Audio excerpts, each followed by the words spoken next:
ہمیں جھانک کر صورتحال کا جائزہ لینے کا بھی موقع نہیں مل پا رہا تھا۔ مجھے خطرہ محسوس ہوا کہ کہیں اس دوران میں ان میں سے کوئی آنکھ بچا کر ہاسپٹل کے اندر گھسنے میں کامیاب نہ ہو جائے۔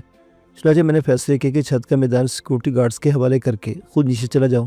ویسے بھی ان کی موجودگی میں گولی چلانے سے گریزی کرنا چاہتا تھا۔ دوسرا، میں عمیر کی جانب سے بھی فکر مند تھا۔ اس اندھادھند فائرنگ نے اسے سخت پریشان کر دیا ہوگا۔ ہاسپٹل میں موجود تمام مریض اور ان کی دیکھ بھال پر مامور عملہ دہشت کے مارے نیم مردہ نظر آ رہا تھا۔ ہاسپٹل کا داخلی دروازہ اندر سے لاک کیا جا چکا تھا۔ اس کے باوجود مختلف کاٹ کباڑ دروازے کے ساتھ اکٹھا کیا جا رہا تھا تاکہ لاک کھلنے یا ٹوٹنے کے باوجود دروازہ آسانی سے کھل نہ سکے۔ بہت سے لوگ کلمے اور مختلف قرآنی آیاتوں کی تلاوت بلند آواز میں کر رہے تھے۔ مجھے دیکھ کر چند افراد نے الٹے سیدھے سوالات کی بارش کر دی۔ ان کے تمام سوالات کا مختصر ترین جواب دے کر میں سیدھا عمیر کے پاس پہنچا۔ مجھے دیکھ کر اس نے اٹھنے کی کوشش کی لیکن میں نے اسے منع کر دیا۔ کیا ہو رہا ہے دانش بھائی؟ کیا دہشت گردوں نے حملہ کر دیا اس ہاسپٹل پر؟ یہی سمجھ لو بھائی، وہ جو کوئی بھی ہیں پوری تیاری سے آئے ہیں اور پہلے ہی حلے میں ایک سیکورٹی گارڈ کا کام تمام کر چکے ہیں۔ کیا چاہتے ہیں؟ ایک ہاسپٹل پر چڑھائی کر کے انہیں کیا مل جائے گا؟ عمیر کے سوال کے جواب میں میں نے شانے جھکا دیے۔ یہی تو میں سوچ رہا ہوں، یہ کوئی عام مجرم نہیں لگتے۔ نہیں، یہ عمیر اتنا ہی کہہ پایا تھا کہ فضا کلاشنکوف کی تڑتڑاہٹ اور ریپیٹر کے دھماکوں سے گونج اٹھی۔ اس بار فائرنگ میں کچھ زیادہ ہی شدت محسوس ہو رہی تھی۔ شاید خطرہ سر پر آن پہنچا تھا۔ میں نے عمیر کے کمرے کا دروازہ اندر سے لاک کر دیا اور پھر تیزی سے کھڑکی کی جانب بڑھا۔ یہ کھڑکی ہاسپٹل کے عقبی لان میں کھلتی تھی۔ میں کھڑکی سے چھلانگ لگا کر چھوٹے سے لان میں پہنچ گیا۔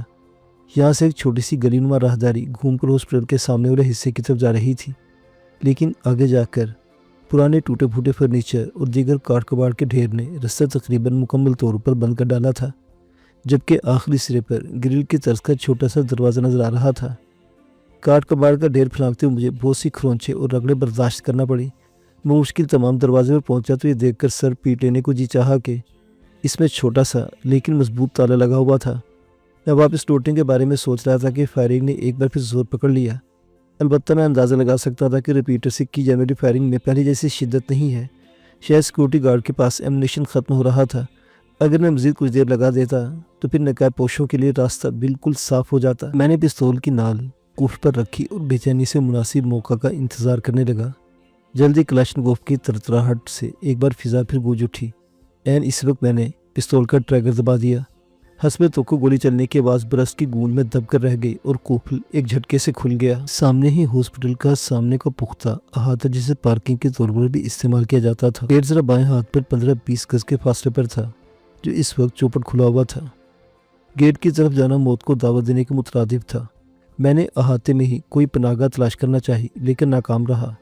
وہاں کچھ بھی نہیں تھا سوائے پہیوں والے ایک سٹریچر اور 2 ویل چیئر کے۔ اس کے علاوہ میرے پاس کوئی صورت باقی نہیں بچی تھی کہ میں انہی کی آڑ میں چھپنے کی کوشش کروں تاکہ ہاسپٹل کے احاطے میں گھسنے والے حملہ آوروں کی نظر فوری طور پر مجھ پر نہ پڑ سکے۔ میں خود کو پوری طرح چھپا بھی نہ پایا تھا کہ ایک زبردست دھماکے نے گویا میرے کانوں کے پردے پھاڑ ڈالے۔ اس کے ساتھ ہی منڈیر کا بہت سا ملبہ ٹوٹ کر نیچے احاطے میں آن گرا۔ میں اگر دیوار کے بالکل ساتھ میں لگا ہوتا تو شاید شدید زخمی ہو جاتا۔ مجھے یہ سمجھنے میں زیادہ دیر نہ لگی کہ وین میں سوار افراد نے راکٹ فائر کیا ہے، جس کا نشانہ وہ منڈیر بنی ہے جس کے عقب میں سیکورٹی گارڈز مورچہ لگائے ہوئے تھے۔ خدا جانے اس راکٹ نے ان کا کیا حشر کیا تھا۔ مجھے تو یہ فکر تھی کہ اب وہ نقاب پوش ہاسپٹل پر ہلہ بولنے ہی والے ہوں گے۔ مجھے ہر صورت میں ان ہاسپٹل کے اندر گھسنے سے روکنا تھا۔ میرا اندیشہ صحیح ثابت ہوا۔ چند دیر بعد میں نے 3 نقاب پوشوں کو گیٹ سے اندر گھستے دیکھا۔ ابتدا میں وہ کچھ محتاط تھے لیکن جب انہیں مزاحمت کا کوئی خطرہ نظر نہ آیا تو وہ سیدھے ہاسپٹل کی عمارت کے داخلی دروازے کی جانب بڑھتے چلے گئے۔ ان کے ساتھ ہی میں بھی حرکت میں آ گیا۔ برق رفتاری سے دوڑتا ہوا میں پوسٹ کے کونے پر پہنچا۔ میں نے تسلی کر لی تھی کہ وین میں سوار افراد کی نظر سے پوری طرح محفوظ تھا۔ میں نے نہایت احتیاط کے ساتھ کونے سے سر نکال کر ہاسپٹل کے داخلی دروازے پر نظر ڈالی۔ تینوں نقاب پوش دروازے سے زور آزمائی کر رہے تھے لیکن پرانی لکڑی کا بےحد مضبوط دروازہ اتنی آسانی سے ٹوٹنے والا نہیں تھا۔ میرے دیکھتے دیکھتے ان تینوں نے اپنی رائفلیں اپنے شانوں سے لٹکائی اور دروازے کو بیک بک ٹکر مارنے کے لیے پیچھے ہٹنے لگے۔ میں اتنی دیر سے ایسے ہی کسی مناسب موقع کا منتظر تھا۔ میں نے تھوڑا آگے بڑھ کر ان میں سے سب سے پیچھے والے کا نشانہ لیا اور گولی چلا دی۔ اتنے قریب سے نشانہ خطا ہونے کا سوال ہی پیدا نہیں ہوتا تھا۔ میرے شکار کے جسم کو زبردست جھٹکا لگا اور وہ چکرا کر پختہ فرش پر ڈھیر ہو گیا۔ میں نے اس کے دونوں ساتھیوں کو بھی حیرت کے اس اچانک حملے سے سنبھلنے کا موقع نہیں دیا قبل اس کے کہ اپنے رائفلیں شانے سے اتارتے اور مجھے نشانہ بنانے کی کوشش کرتے۔ میں نے ان کے جسموں میں بھی 2 گولیاں اتار دیں۔